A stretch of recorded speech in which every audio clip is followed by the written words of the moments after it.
Right, students? See, I have stopped here. The substance which shows both acidic nature as well as the basic nature, it is called as amphoteric substance. Let me take example. Suppose HCO3 minus is there. If I add H plus, what becomes? This minus charge will go, this plus charge, this will be neutralized, right? This is minus 1, this is plus 1. So by adding this one, it becomes H2CO3, means it has accepted one proton. Suppose if it liberates, suppose I am having HCO3, take out H plus. So one plus is going, so that what happens? Here one minus should come extra. So what happens? CO3 minus 2. So this one, by accepting H plus, it converts to H3CO3. By giving out H plus, it becomes CO3 minus 2. So HCO3 is an amphoteric. Suppose if you take one more example like HSO4 minus. What happens? If it takes H plus, it gets converted to H2SO4. If it liberates H plus, it gets converted to SO4 minus 2. So what happens? HSO4 is amphoteric in nature. Suppose if I take the molecule like SO4 minus 2. So if I add H plus, what happens? This becomes HSO4 minus. If I want to remove H minus, I can't remove because it doesn't have any H plus. Any hydrogen atom it doesn't have. So it behaves as only base by accepting. Right? Suppose if I take water, one water molecule with the other water molecule. Water has been converted, let us assume this one has been converted to OH minus, this one has been converted to H3O plus. This water molecule getting converted into OH minus by liberating or by giving out H plus. So this is acting as an acid, and this substance by accepting H plus, it is becoming H3O plus. So that is acting as a base. So here also we can say that H2O is a amphoteric in nature, right? Now, if you see the conjugate acid and base pair. Conjugate acid and base pair means, suppose if we take HCl and NH3, these two are reacting, it is forming NH4 plus Cl minus. So HCl, it is getting converted to Cl minus, NH3 getting converted to NH4 plus. See, from this turn, whatever you will be getting on the product side, then those two are called as conjugate acid base pairs. See, again I am writing from HCl. So let me explain in the detail. HCl is getting converted to HCl. So I am taking out that one and I am placing here. HCl getting converted to Cl. So from HCl to Cl converted means HCl is acting as acid, and whatever here it is formed, it is called as conjugate base. Now you forget the above one, above line, acid to conjugate base. Now you see from this side, from chlorine to HCl. Chlorine by accepting proton, it is getting converted to HCl, means this one is acting like a base and this one will become conjugate acid. So these two are called as conjugate acid base pairs. See, again I am telling, first you consider only the top one, acid to conjugate base pair. HCl is getting converted to Cl minus. So HCl is acting as an acid because it has lost H plus, converted to base. This one Cl minus, this one is called as conjugate base. And you forget the above one, Cl minus getting converted to HCl. Reverse we are talking, because we will be talking only with respect to equilibrium, right? So Cl minus getting converted to HCl means it is accepting proton. Cl is acting as a base and it is getting converted to HCl, means HCl is acting as a conjugate acid. So these two are called as, HCl and Cl minus are called as conjugate acid base pairs. Pair means two are there. One is conjugate acid, one is conjugate base, right? So NO3 minus, if it is getting converted to HNO3, means what it is happening? This one is accepting proton. So it is acting as a base. This one will become conjugate acid. If you see from HNO3 to NO3, this one is acting as an acid. It is converting into NO3 minus. So it is called as conjugate base. Right? Right, students. So I am showing one more thing. H2CO3 in the presence of water, it is getting converted to H3O plus HCO3 minus. HCO3, it is converted to HCO3 minus. Means what does that indicating? It has lost proton, means it is acting as a acid. So this one will become conjugate base. H2O, it is acting like a base. It has converted to conjugate acid, H3O plus. Base means it should accept. It has accepted H plus. It has become H3O plus. Take one more example. NH3 in the presence of water. What happens? NH3 reacts with water. It forms NH4 plus. Means NH3, what happened? It has accepted proton. Accepting proton is nothing but base, right? So NH3 base, NH4 plus is conjugate acid. Okay? And if you talk in reverse, this one is conjugate acid, means this one is conjugate base. Suppose for water, H2O has been converted to OH minus. OH minus means this is conjugate base, this is acid. H2O is acting as acid and OH minus is conjugate base. If this one here, OH minus compared to water, OH is like acting as a base, and this one, sorry, OH minus, but it acts as a base, and this one will become conjugate acid. So these two are called as conjugate acid base pairs. and NH3 and NH4 plus are called as conjugate acid base pairs. In simple, we can say, if you want to conjugate acid, add H plus. If you want to conjugate base, remove H plus. Say again, I'm repeating. If you want to conjugate acid from anything, you add H plus to that. If you want to conjugate base, remove H plus. Simple. You remember this? This is very important. Right. Now I am coming here.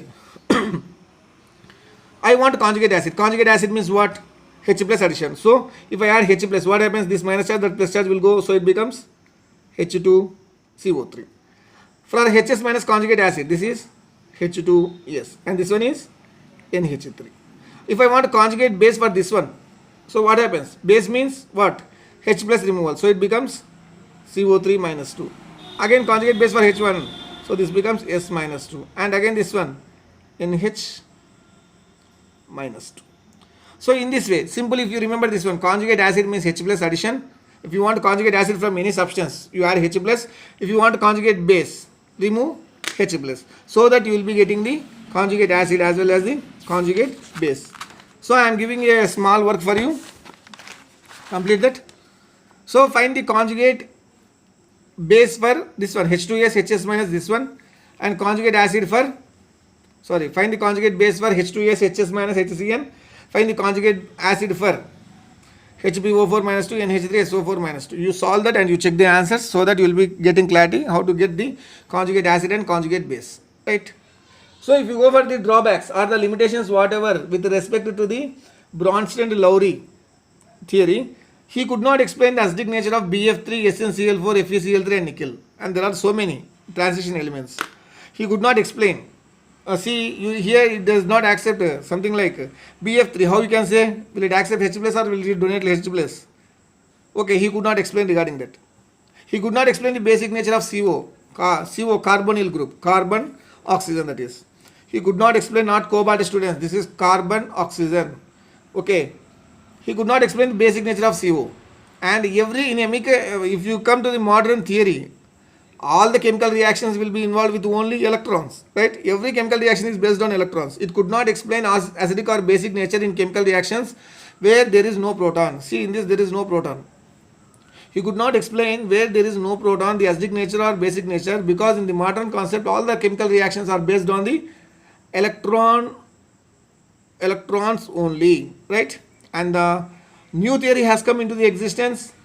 That theory could explain all the things, and that theory is called as Lewis concept or Lewis theory. Generally in some books it will be called as acid, means lone pair electron acceptor is called as Lewis acid, and lone pair electron donor it is called as base. But not that the thing. Electron acceptor is called as acid, electron donor is called as base, according to the modern concept Lewis, that is called as Lewis theory, and this has come in the 1953 year. Okay, approximately we are getting 70 to 80 years, right? So according to Lewis, acid is that substance which accepts electron, base is that substance which donates electron. So if it is accepting electron means what? It should be having something like positive charge. It is accepting negative means it should be positive. So positively charged species like Ag plus, silver, Cl plus, not Cl minus. Cl plus means chloronium ion, as well as H plus, as well as Cu plus 2. And base means all will be having the negative charges. If any substance it is having negative charge means it will accept electron, right? It will donate electron. So that negatively charged species, something like chloride, bromide, nitride, HSO3 minus, O minus 2, S minus, S minus 2. And if there are some things which are neutral, means acid means it should what? It should accept electron. Here there are some species which are having less than octet. If you see in chemical bonding, any central atom it is having electrons less than 8, means it is having less than octet rule, means it is electron deficient molecule. So electron deficient molecule will be having vacant orbitals so that they can accept the electrons, but they don't have any charge. So those are called as neutral species with vacant orbitals. Those are electron deficients, because electron deficiency means they are having less than 8 electrons in the vacant shell. Okay, something like BF3, SnCl4, AlCl3, these are some examples for the neutral species. And if you see neutral species for bases, it is lone pair of electrons containing species like NH3. It is having lone pair, it donates lone pair electrons. Okay, electron donor, right? So it may be 2 electrons or 1 electron or 3 electrons, whatever it may be. If it is donating means it is base, right? Like alcohol also, ROH. So you doesn't have much thing with respect to Lewis acids and bases. And suppose if you take example, BF3 reacts with NH3. BF3, this is having vacant orbital, so it acts as a Lewis acid. NH3 acts as a Lewis base, so that NH3 is in bond with BF3. So what type of bond this is? Coordinate covalent bond. Already students who have heard my lecture with respect to chemical bonding, they know what is coordinate covalent bond, right? Again, whenever I start chemical bonding, I will be repeating there. And Ag plus and Cl minus. So cation and anion. See here, 2 electrons have been donated, formed coordinate covalent bond. Here, Ag plus Cl minus. So it is forming it is not forming coordinate covalent bond. Only 1 electron is being involved. So here AgCl. Okay. Not always there is only formation of coordinate covalent bond with respect to Lewis acids and bases. Along with coordinate covalent bond, there may be another bond. Okay, it may be ionic bond. Only single electron is involved here, not lone pair. Suppose if you take nickel, so there will be vacant d orbitals here. It acts as a Lewis acid, and CO carbonyl group, it acts as a base here. So what happens among these two? There will be formation of coordinate covalent bond. This thing you will be learning with respect to the coordination chemistry, right, students? So this is what the thing you have about the introduction regarding acids, bases, and salts. So not much important with respect to all these things. The more important thing is, one is conjugate acid base pair with respect to Bronsted-Lowry theory. So students, I hope that you understood some content with respect to the acids and bases. We will be stopping for here today. Thank you.